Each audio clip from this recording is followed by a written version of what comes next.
quisiera que hiciéramos un ejercicio mental, que usted retrocediera muchos, pero muchos años atrás, cuando usted era un niño o una niña.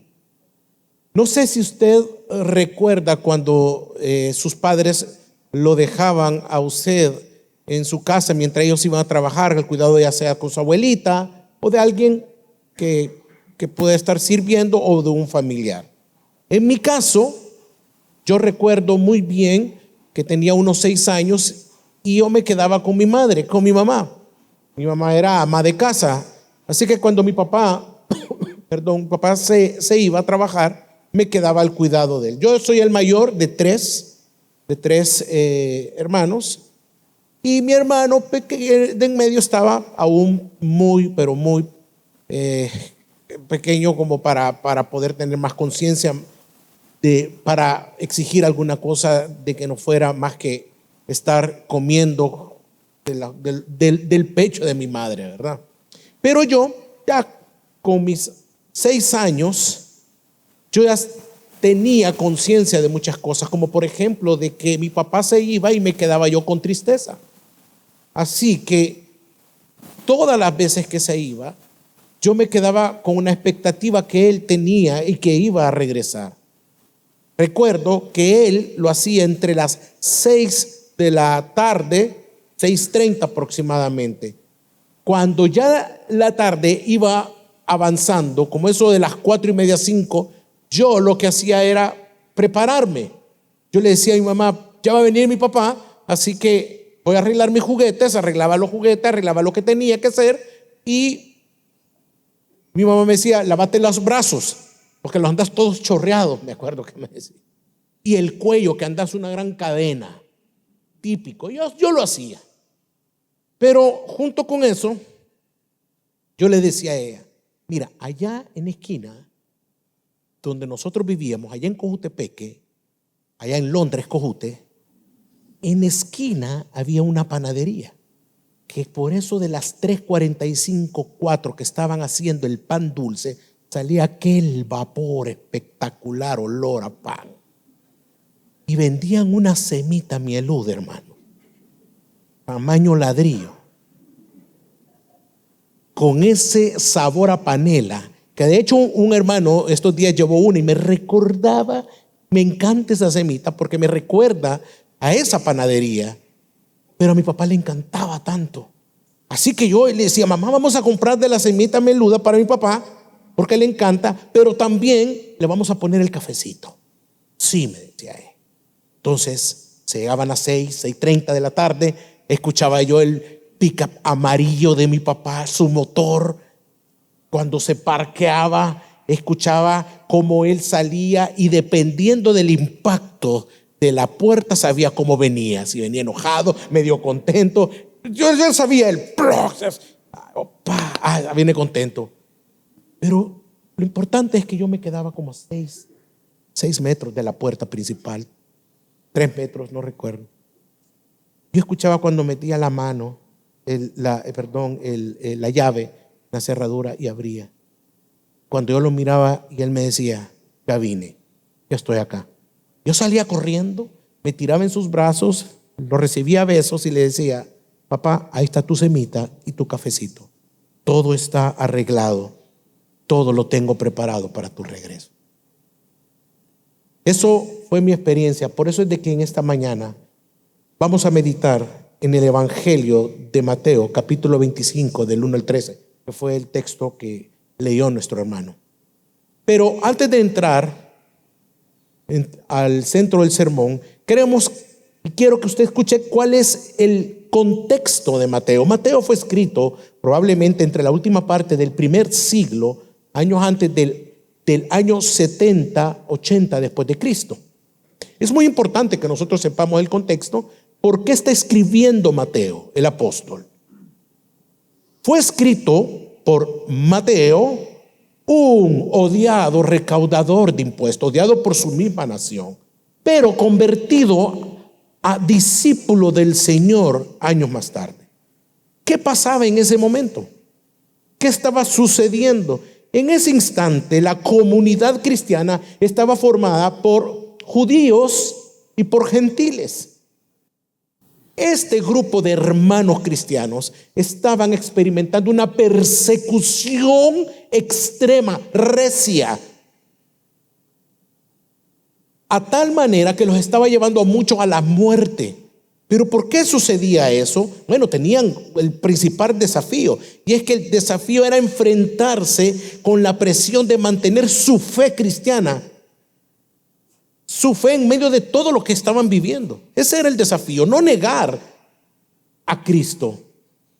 Entonces, el templo de Jerusalén fue destruido en el año 70 después de Cristo, y esto tuvo un impacto profundo a nivel social como religioso en la comunidad cristiana del primer siglo, de nuestros hermanos. Mateo escribe las palabras de Jesús. Él está atento a lo que el Señor está hablando. Él está con su pluma escribiendo cada palabra que sale de la boca del Señor, y desea que los primeros cristianos seamos conscientes, o por lo menos en aquel tiempo sean conscientes, que porque no saben el día y la hora que iba a regresar nuestro Señor, la iglesia debería de estar preparada, debería velar para esa venida, aún en medio de toda esa persecución que estaba asolando a la iglesia. Entonces el apóstol escribe, le está haciendo hincapié a la voz del Señor. No saben qué día va a regresar, así que prepárense.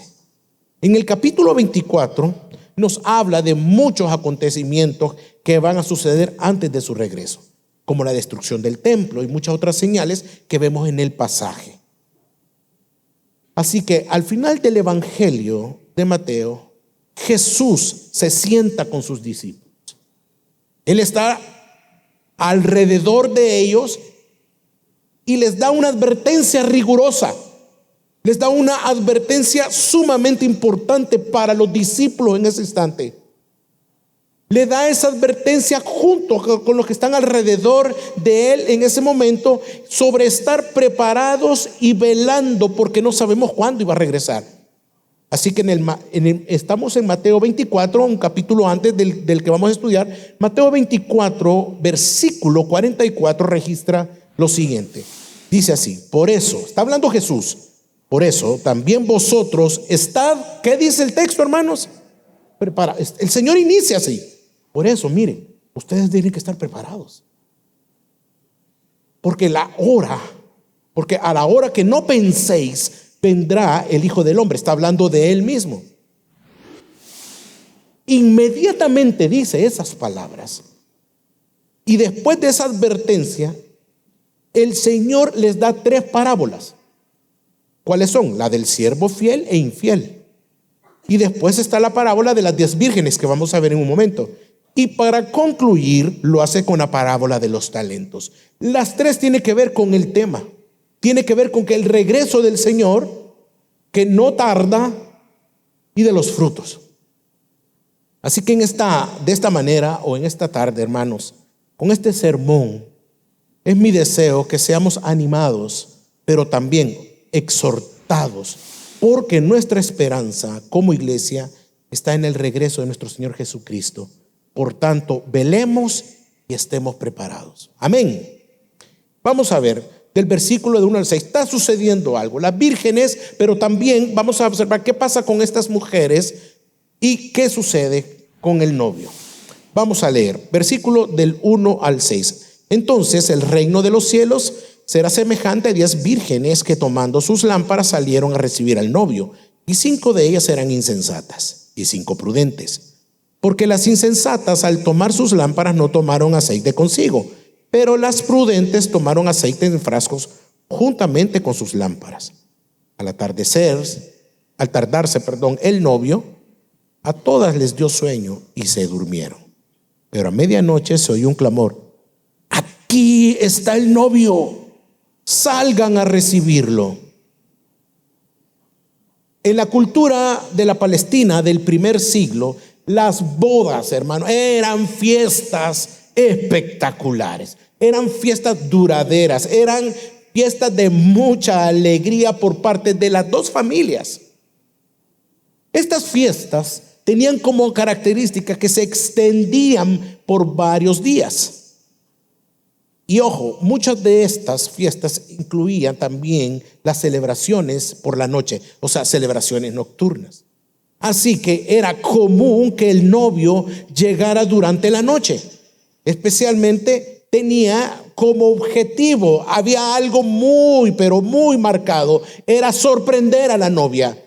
No llegaba el novio. Decía, vamos a llegar durante la noche, pero no sabían cuándo. Así que llegaba durante la noche el novio con sus acompañantes. No era como el día de hoy, las bodas de este día. Así que por lo tanto las lámparas son importantes. Eran necesarias para recibir al novio en la oscuridad de la noche.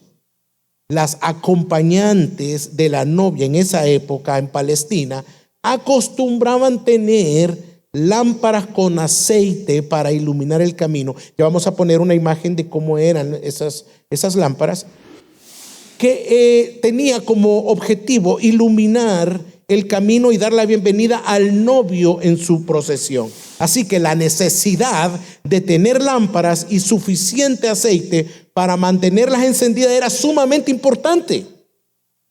No podían estar las mujeres sin ese instrumento, porque ¿cómo hacían para dirigir al novio? No, tenían que tenerla, y ojo, no solamente tener lámparas, sino que llenas de aceite. ¿Por qué? Porque esto mostraba lealtad, mostraba diligencia para la ocasión, para la boda, mostraba amor, mostraba interés de parte de las vírgenes o de las mujeres para con el novio. Ahora bien, estas eran algunas de las muchas costumbres de las celebraciones de boda en la Palestina del primer siglo. Ahora bien, entonces tenemos las palabras de Jesús. Jesús comienza esta enseñanza con una parábola. ¿Qué es lo que hace? Ilustra algo tan importante. Si nosotros vemos el versículo 1 del 25, dice, entonces el reino de los cielos es semejante. Inicia con el reino de los cielos. Es un acontecimiento que tendrá lugar no en cualquier parte, sino que en el reino. Es una historia que involucra también a 10 vírgenes que representan a aquellos que esperan la venida del Señor. Y se describen a 5 de ellas como prudentes y 5 como las insensatas. No todas son prudentes, no todas son diligentes. Y está describiendo a un grupo que va a tener que pasar por una dura prueba. ¿Por qué se consideran insensatas a estas vírgenes? ¿Por qué o quién es una persona insensata? Bueno, una persona insensata es aquella, fíjese, que carece de juicio, que carece de sensatez y prudencia. ¿Cuántos son imprudentes? No levantan la mano. ¿Cuántos hemos sido imprudentes? ¿Cuántos hemos sido insensatos? Estas personas con falta de juicio, sensatez y prudencia actúan sin prever las consecuencias a largo plazo de sus acciones. No piensan en los resultados, en las consecuencias. Entonces, esto se manifiesta en actuar de manera impulsiva sin pensar en el impacto futuro que van a tener sus decisiones o cómo van a actuar, justo como lo demuestran estas vírgenes que vamos a ver. Esa es una persona insensata. Esa es se le llama así a las vírgenes insensatas. Ahora bien, podemos ver que las 10 fueron invitadas a la boda. Aquí hay una invitación. No le dieron a 10 y a otras sí le dieron. No, las 10 están invitadas al banquete. Así que su invitación incluía no solo asistir al banquete, fíjese bien, sino a ser parte del cortejo. ¡Qué privilegio! Hacer parte del cortejo del novio, o cortejo de la novia. Solo eso ya era un gran honor. Sería como las damas de honor que ayudarían a preparar el camino al novio para este momento tan especial. Por lo tanto, se supone que pertenecían al círculo cerrado, al círculo cercano, al círculo más íntimo. ¿Se acuerda usted cuando se casó? Usted escogió, bueno, ¿quiénes van a ir damas de honor? A la Chabelita, la Rosa, la Pati, la Rosita, mis mejores amigas. Y no invitemos a, no, ella no es de mi círculo cercano. La quiero mucho, pero no, debe ser fulana. Pues es lo que está pasando acá. Se supone que eran del círculo cerrado, cercano al novio. Por lo tanto, el texto nos dice que estas vírgenes entonces tomaron, ¿quiénes? Las insensatas tomaron las lámparas, pero no tomaron aceite. En otras palabras, pensaron, no es necesario. O simplemente no les importó. Pero las prudentes hicieron algo todavía más allá. Dice que se prepararon. Las prudentes se preparan y fueron a tomar aceites en frascos, dice el texto. Yo me imagino que sean depósitos más grandes o una gran cantidad más de aceite extra para las lámparas. Pues porque eran prudentes, ellas estaban previendo, ellas preveían que se terminaría el aceite esperando al novio. Así que fueron prudentes y listas, ya que había un objetivo. Así como las insensatas, el objetivo es que anhelaban servirle al novio y encaminarlo a la boda. Hasta ahí estamos viendo ya algo que no está bien. En el versículo 5, al tardarse el novio, a todas les dio sueño y se durmieron. Ok, ¿hay algún problema que se hayan dormido? Tenían sueño. Aquí no era la cuestión si se dormían o no. Las 10 se duermen. En el versículo 5 que acabamos de leer, nos dice que el novio tarda. Se tardó el novio. Qué tremendo. Aquí era el novio, no es como aquellas bodas que llega la novia como a las 5 horas. No, aquí el novio se tarda. Y naturalmente, como cualquier persona, les da sueño a las 10 y se duermen. El retraso del novio, hermanos, es un reflejo de lo impredecible que es el momento de la segunda venida de nuestro Señor. Este retraso tenía un objetivo: pone a prueba la preparación y la paciencia de las vírgenes. Ahora, desde que Jesús prometió que iba a regresar, ya ha pasado un poco más de 2000 años y Él aún no ha regresado, pero lo hará. Amén. Pero lo hará porque lo va a hacer. La palabra se está cumpliendo acerca de todas las señales de su segunda venida. Desde que ascendió al cielo ha habido muchas guerras, ¿sí o no? Terremotos, pestes. Pero Él aún no viene. Pero me basta y nos debe bastar lo que dice la palabra, que Él va a regresar por nosotros, y esa es una verdad. Pero pasa lo inesperado. El novio regresa. El versículo 6 dice así: pero a medianoche se oyó un clamor: aquí está el novio, salgan a recibirlo. Dice que se escucha, hermanos, un clamor. Qué hermoso. Aquí está el novio. Miren, ahí va, ahí viene el novio. Y está la orden: salgan por favor a recibirlo. Esta es una gran noticia. ¿Por qué? Porque la espera terminó. ¿A cuánto les gusta esperar? A mí no. A mí me dicen, ya llego. ¿A qué hora va a llegar? No, ya voy a llegar. Yo estoy en la puerta de mi casa así. Los que me conocen saben, ahí estoy. No, mejor dígame, voy a llegar entre las 6 y 7. Y ahí voy a estar feliz. Pero si usted me dice a las 6, yo a las 5:45 estoy. A mí no me gusta esperar. ¿Pero por qué? Bueno, no es el tema.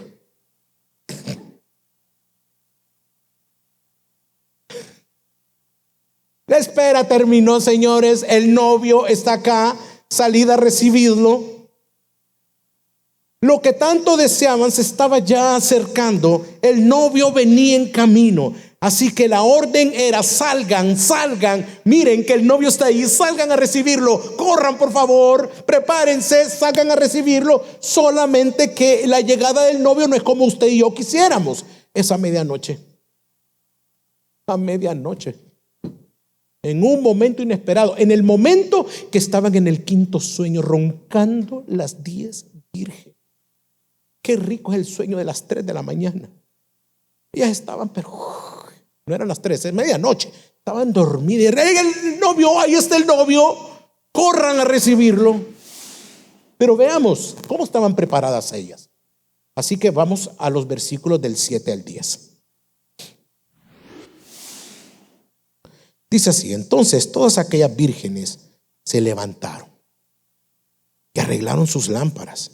Y las insensatas dijeron a las prudentes: denos de su aceite, porque nuestras lámparas se apagan. Pero las prudentes respondieron: no sea que no haya suficiente para nosotras y para ustedes. Vayan más bien a los que venden y compren para ustedes. Versículo 10. Mientras ellas iban a comprar, vino el novio, y las que estaban preparadas entraron con él al banquete de bodas, y se cerró la puerta.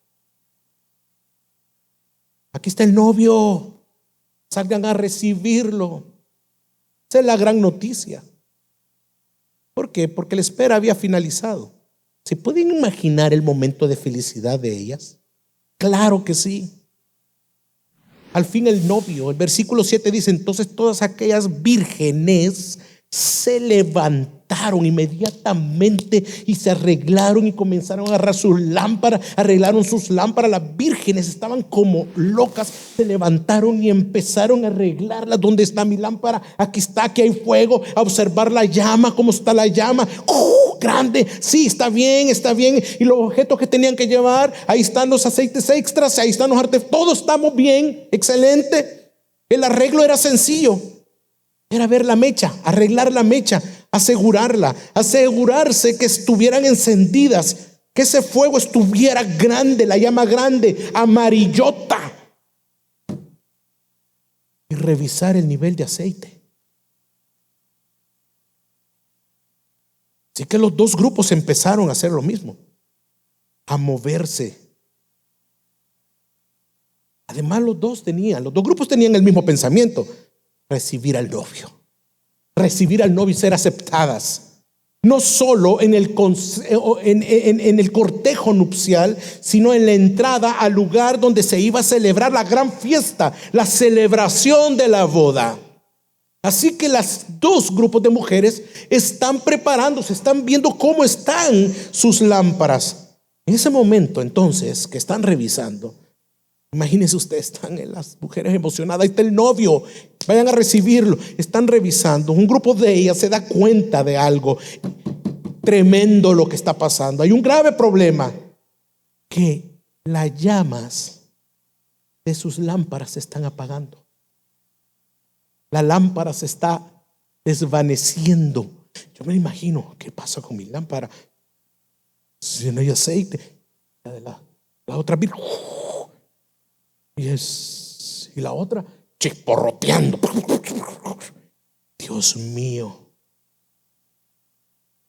Es que no fueron prudentes en tomar y guardar aceite por si se les llegaba a apagar. No tenían aceite extra. Y el aceite, hermanos, es tan importante porque el único uso que tiene en esta parábola es de alumbrar el camino al novio. Por eso es importante. Ahora bien, supongamos que estas vírgenes, las insensatas, fueran salvadoreñas. Cabe la posibilidad que las insensatas pensaran, bueno, que al ver que con sus lámparas se estaban apagando, trataran de mezclarse con las prudentes y pasar inadvertidas. Bueno, me voy a ir con esta que está ahí y no me voy a notar, no se va a dar cuenta el novio. Podría ser. Sin embargo, el novio se daría cuenta al ver que entre ellas iban unas vírgenes con sus lámparas apagadas o con sus mechas o con el fuego ya disminuyéndose. Entonces la situación exigía que todas se presentaran al encuentro del novio con las lámparas brillando, con las lámparas encendidas. Ese era el acuerdo, eso era lo que se tenía que hacer. El novio estaba aquí enfrente, necesitaba ser alumbrado. Así que revisen sus lámparas. Vamos, se están apagando, no podemos ir, un grupo no puede ir. Así que el versículo 8 nos hace ver que la luz de sus lámparas se estaba extinguiendo por la falta de aceite. En cambio, la de las prudentes alumbrando. Ellas tenían aceite en abundancia por si se apagaba. ¿Cuál era la lógica de las insensatas? Que ellas pedirían que les dieran de su aceite. Esa era la lógica. Ellas pretendían que su problema fuera resuelto por las prudentes. Dame de tu aceite. Por favor, ¿me puedes dar un poco de tu aceite? Nos estamos quedando sin. No era el punto, hermanos. El punto era antes. Ellas pretendían que las vírgenes les resolviera su problema, las prudentes. ¿Por qué? Porque ellas se habían abastecido de suficiente aceite. Pero según la respuesta que vemos en el versículo 9, leamos el versículo 9. ¿Qué nos dice el 9? Miren lo que dice. No, pero las prudentes respondieron, no sea que no haya suficiente para nosotras y para ustedes. Vayan más bien a los que venden y compren para ustedes. Por lo tanto, ellas no iban a darle de lo que tenían, porque las insensatas no se habían preparado, no habían comprado. Ellas eran prudentes y diligentes. Pensaron que podían quedarse sin aceite si les daba a las otras vírgenes. Continuaban siendo listas. Si yo le doy, me quedo sin. ¿Qué pasa si el novio y la distancia es larga? Ahí había mucho argumento. ¿Cuál era la solución? Bueno, lo que les dice, vayan a comprar, vayan a buscar. Vayan a ver una tienda, a un lugar donde ustedes puedan comprar, donde estén vendiendo. Ahora bien, es medianoche. No creo que podrían encontrar. Pero en su imprudencia, recordemos que es ser insensatos. Pero en su imprudencia y aflicción salieron corriendo a buscar y se olvidaron de algo bien importante, del novio. Le pusieron más importancia a sus lámparas que al novio y salen ellas. Pero mientras buscaban el aceite, ahí venía el amado, ahí venía el que estaban esperando por horas, el novio. Hermanos, ¿logran ver todo lo que les pasa a estas 5 vírgenes insensatas? No se abastecen, se quedan sin aceite, tratan de persuadir a las otras que les den de su aceite y salen descontroladas a medianoche a comprar y en busca del preciado líquido cuando sabemos que probablemente no lo iban a encontrar. Qué tremendo lo que hace ser insensatos, imprudentes. El novio llegó mientras iban en busca. Llegó el novio, hermanos. Ellas no pudieron acompañar al novio como las otras en el cortejo nupcial. Solo 5 se fueron con el novio, con sus lámparas llenas y con el fuego. Solamente 5. ¿Por qué? Porque ellas estuvieron y estaban preparadas con sus lámparas llenas y pudieron alumbrar el camino que el novio necesitaba para llegar al banquete de bodas y entrar juntos con ellas. Y mientras las insensatas en algún lugar de la tierra buscando aceite, afligidas y con sus lámparas vacías. Iglesia, mientras las vírgenes andaban en busca de aceite, sucede lo inesperado. El versículo 10 dice: y mientras ellas iban a comprar, vino el novio. Y las que estaban preparadas entraron con él al banquete de bodas. Y luego, ¿qué dice, hermanos? Se cerró la puerta. Dice el pasaje, y se cerró la puerta. Cuando ellas regresan, experimentan la aflicción más angustiante de sus vidas. La angustia cambia de no tener aceite a ver algo que estaba sucediendo enfrente de su cara. La puerta estaba cerrada. ¡Qué aflicción! ¡Qué aflicción y tristeza a la vez! Ellas estaban esperando al novio, estaban para ser parte del cortejo, pero también deseaban entrar a la fiesta, deseaban entrar a la boda. Aún así, si hubiesen encontrado aceite suficiente, ya era demasiado tarde. Nunca estuvieron preparadas. Acá no existen las segundas oportunidades. Las prudentes habían entrado con el novio al lugar del banquete. Las insensatas estaban excluidas de él. Qué triste. Y se cerró la puerta. Y se cerró la puerta.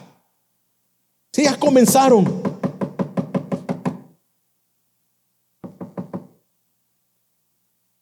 Estaban afligidas. Ya no nos importa este aceite. Hoy quiero entrar a la boda. Quiero entrar, quiero estar ahí. Ya fue encaminado el novio. Ya pasó, ya tuvo luz. Pero yo quiero entrar ahí, quiero estar adentro. Es como si usted, después de prepararse, mire, durante muchos años, de preparar a su hija, de preparar a su hijo para la boda, encontrar una pareja, encontrar un novio, encontrar el prometido, una prometida, que usted vino trabajando a su hijo y a su hija. No, ella no te conviene, mi amor. No, hijo, ella no te conviene. No, mira, él no es cristiano. Ven, mira, y ver que su hija o su hijo tuvo dolores, desengaños, desamores por no seguir la voluntad del Señor, pero al fin encontró el hombre de Dios, encontró una mujer que ama y teme al Señor. Usted preparó a su hijo para ese momento, el evento más importante de sus vidas como familia, y al llegar ese día tan especial, encuentra que la puerta para entrar está cerrada y su nombre no está en la lista. Usted como padre, imagínese estar enfrente de esa puerta, sabiendo que todo lo que valora, ama y espera o esperaba durante casi toda una vida se está realizando al otro lado y usted está irremediablemente excluido. Así de profunda es la tristeza y la desesperación de las vírgenes sensatas al comprender que por su falta de preparación, al entender que por su falta de previsión se han perdido la celebración a la que tanto anhelaban asistir. Es por eso, hermanos, porque nuestra esperanza como iglesia es el regreso de Jesús. Por tanto, velemos y estemos preparados. Amén. Entonces, ¿qué es lo que pasa después? Habla Jesús, pero también hay una resolución en todo esto. Veamos los versículos 11 al 13. ¿Qué dice? Después vinieron también las otras vírgenes diciendo: Señor, Señor, ábrenos. Pero él respondió: en verdad les digo que no las conozco. 13. Velen, que no saben ni el día ni la hora. Ahora bien, la puerta está cerrada, la puerta está clausurada, la puerta está sellada, nadie puede entrar, nadie puede abrir. Las mujeres, las vírgenes están al otro lado.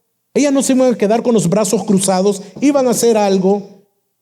Las vírgenes no se iban a quedar sin hacer nada al ver esa puerta cerrada. Dice el versículo 11, después vinieron también las otras vírgenes diciendo: Señor, Señor, ábrenos. Comenzaron a gritar, comenzaron a decirle: Señor, ábrenos, por favor.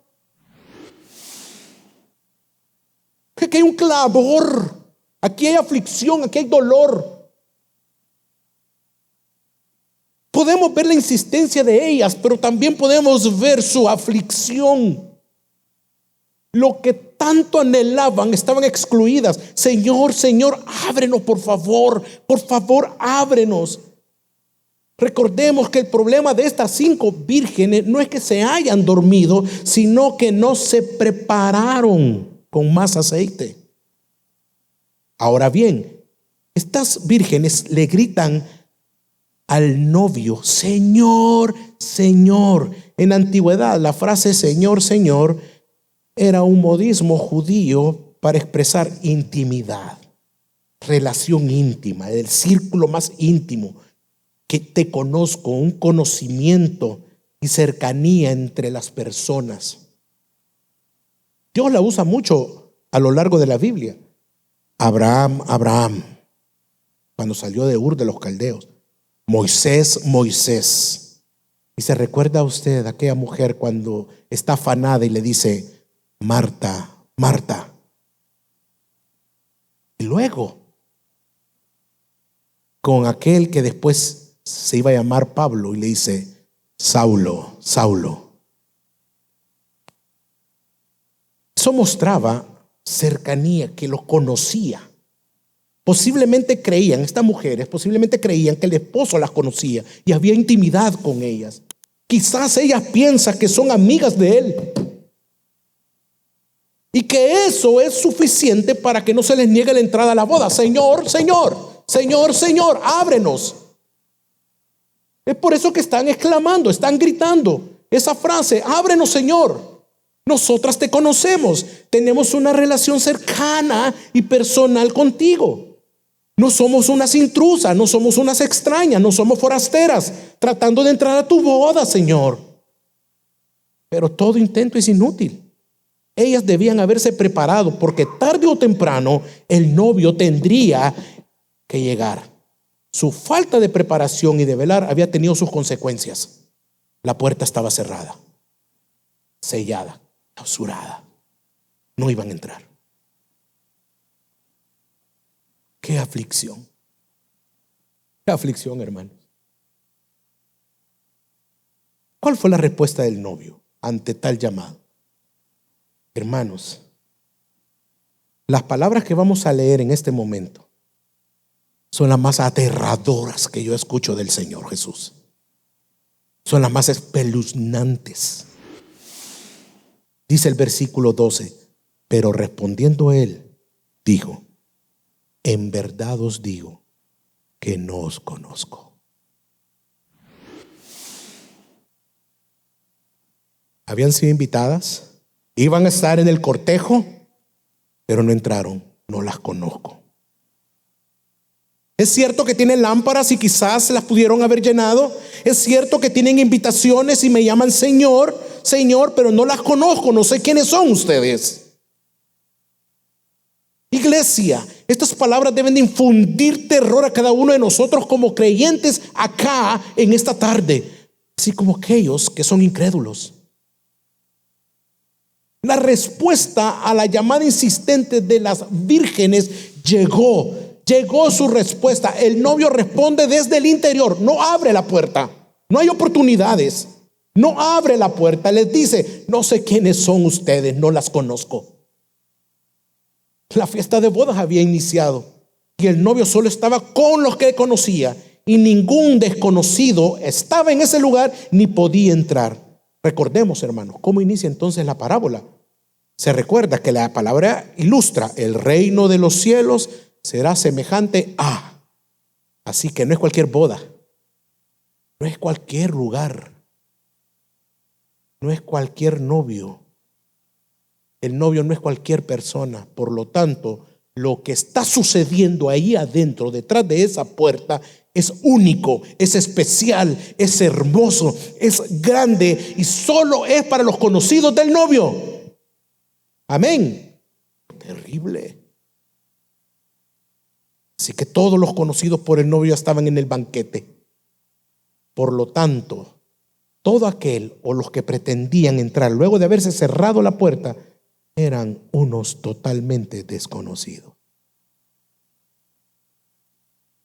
La parábola termina con una exhortación para todos. Para Mateo está escribiendo: exhortación para todos hoy y para los que van a escuchar esto después.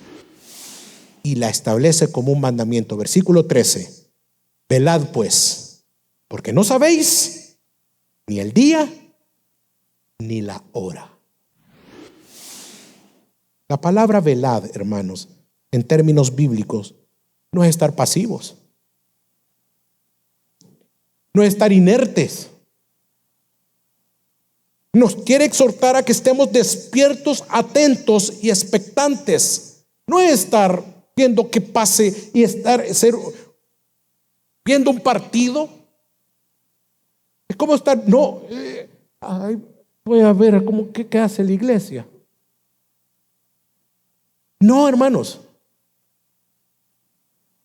Es como cuando un novio espera en el altar a su novia. Está esperándola, está contento, está atento. Yo tuve el privilegio de casar a unos hermanos en diciembre. Usted verá al novio cómo estaba, así mismo. Yo calmado, tranquilo, hermano. Ya va a venir.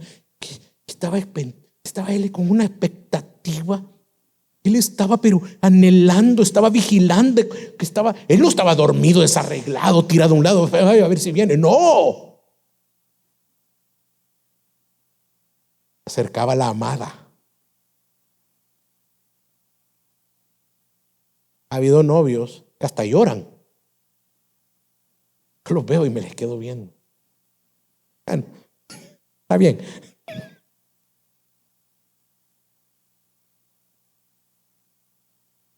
Entonces, hermanos, la palabra velada nos quiere decir que estemos preparados, parados en posición de vigilancia, como un soldado.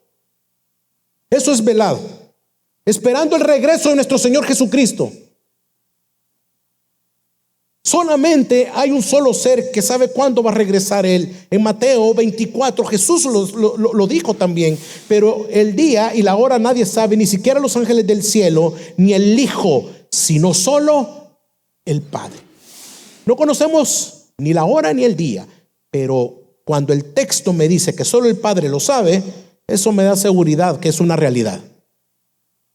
Dios no miente, Él es santo. Está en juego esa santidad, por lo tanto mostrará su gloria en la segunda venida de nuestro Señor. Tenemos algunas pistas. Primera Tesalonicenses 5:2 dice: pues vosotros mismos sabéis perfectamente que el día del Señor vendrá. Va a venir, así como un ladrón en la noche. Cuando se dice que vendrá como un ladrón en la noche, no implica que Jesús sea un ladrón ni que su venida sea a medianoche, ¿ok? No está hablando literalmente que va a ser de noche. Se utiliza esta figura para destacar la idea de que la llegada de Cristo será sorpresiva e inesperada, al igual que un ladrón que actúa cuando no se le espera. Es una forma de enfatizar, hermanos, la necesidad de estar velando y preparados para su venida, que va a ser y puede ser en cualquier momento, y nuestras lámparas deben de estar llenas de aceite y con provisiones. Por lo tanto, iglesia, cuando Jesús venga por segunda vez por nosotros, ¿cuántos se gozan con eso? Yo estuviera saltando. Mire, hermano, eso que se cierra la puerta. Triste. Somos la iglesia amada del Señor. Cuando Él venga por segunda vez, allá en el reino de los cielos, ya no habrá llanto. Ya no habrá dolor, ni lágrimas, ni persecución, ni enfermedad, tristeza, decepción, traición, que tanto duelen las traiciones, muerte, ni pecado, como estamos experimentando en este valle del mundo de tinieblas. Por lo tanto, como hijos de Dios, esperamos su segunda venida. Velamos y preparémonos, hermanos, porque con nuestro Señor habrá salvación plena. No habrá dolor ni llanto, no habrá cáncer. Ya no hay vejez. Le veremos tal como es Él, en su gloria, cara a cara. Estaremos en esa boda, en las bodas del Cordero, y a nosotros se nos ha abierto la puerta, no se nos ha cerrado, porque es un privilegio únicamente para los creyentes, únicamente para la iglesia, para usted y para mí. Lo que faltaba en la vida de las vírgenes era salvación. No eran parte de la iglesia, las desconocía de manera salvadora. Si las hubiese conocido, les hubiera dicho: qué vergüenza, vírgenes, por no haber velado ni tener preparado más aceite y haber llegado tarde. Qué vergüenza por ser tan insensatas. Pero no les hubiera dicho: no las conozco. Las vírgenes que no entraron no eran verdaderamente creyentes. Y les fue cerrada la puerta por toda la eternidad. Solo la iglesia, los que anhelan y se preparan para su llegada, permanecen en espera y en vela, vigilantes. Quienes no le conocen, no siguen este camino, no les importa Cristo, no les importa Dios, no les importa la iglesia, no les importa que su vida de vuelta alrededor de la palabra de Dios. Solo son unos simples asistentes. Así que mantengámonos vigilantes, porque nuestra esperanza como iglesia es el regreso de nuestro Señor Jesucristo. Por tanto, el mandato es: velemos, estemos preparados. ¿De qué entonces me sirve saber todo esto? Hermanos, a no ser como las insensatas. Preparémonos. ¿Cómo? ¿Cómo nos preparamos? Llevando una vida piadosa, discipulándonos. ¿Cuántos están discipulando? ¿Cuántos no se están discipulando? Solo iniciemos por ahí. ¿Cuántos sirven al Señor? ¿Estás sirviéndole al Señor? ¿Horas? ¿O solo horas medio para comer? ¿Estás perdonando a tu prójimo? ¿Estás perdonando a tu esposa, a tu esposo? ¿Perdonándonos unos a otros? ¿Te mantienes fiel al matrimonio? ¿Ofrendas? ¿Cuidas tu iglesia? ¿Tienes una vida piadosa? Debemos tener en orden nuestras prioridades. Nuestra máxima prioridad es Cristo. Por lo tanto, no debemos de dejar que este mundo nos duerma con sus placeres y entretenimiento. Allá arriba no te van a servir los títulos, el dinero, tus logros.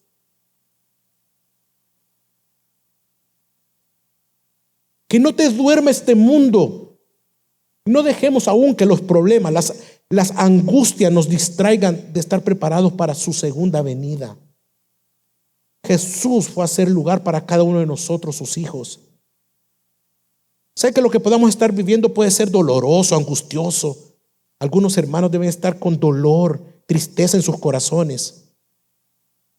Pero el objetivo de ir al cielo no es que se acaben las deudas y que se termine eso. Es Cristo el objetivo, es su gloria. Otros podrían estar viviendo en mucha abundancia, gracias a Dios, y con gozo como creyente, gloria a Dios. Pero nada de eso se compara con lo que nos espera en el cielo.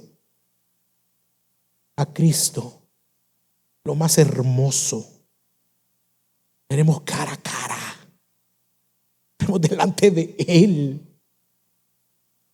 el anhelado Dios mismo.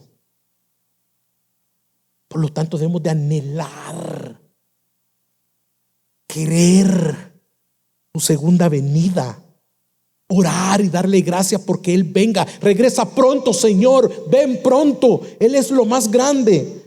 Pero anhelamos riquezas, placeres, dinero, negocios. Estamos tan inmersos en este mundo que se nos olvida que Él viene por segunda vez. Es por eso que esta parábola debe llevarnos realmente a examinarnos si soy creyente o no. Si estoy en la fe o no lo estoy. Pensar que porque hice una oración de profesión de fe, soy cristiano. Pensar que porque sirvo, que pensar que canto, pensar que porque predico, porque discipulo, soy cristiano. Las vírgenes no eran creyentes. Las desconoció el novio, o sea, Cristo. Esta parábola es para aquellos que están aquí en la iglesia, sirven, se discipula, predican, a los asistentes, a todos los que estamos acá, que pensamos que porque llevamos una vida religiosa y somos unos muy buenos evangélicos, somos salvos. Pero ¿y tu vida? Lo que ocultas. La pregunta es, ¿con qué grupo yo me identifico? ¿Con las prudentes o las insensatas? Las prudentes viven para Dios y dan frutos y esperan con temor su segunda venida. Tienen una vida piadosa, atentas, que no se apague la lámpara, que tengan siempre aceite. No sabemos cuándo va a regresar el Señor. No sabemos si tardará otros 2 años, 50 años o otros 2000 años más. No sabemos. Lo que sí sabemos es que va a volver y que tendremos un juicio delante de Él. Así que la pregunta es, cuando usted cierre los ojos y muera, en ese mismo instante, el siguiente rostro que verá y tendrá enfrente de usted es a Cristo. Y Él podría decirle, ¿quién eres? No te conozco. Échenlo a las tinieblas de afuera. Ya es demasiado tarde, la puerta está completamente cerrada. Si eres un incrédulo y te han invitado muchas veces a la iglesia, si eres un insensato, está claro que esta advertencia que el Señor da también es para ti. que cuando la puerta se cierra, ya no se abre, ya no se abrirá.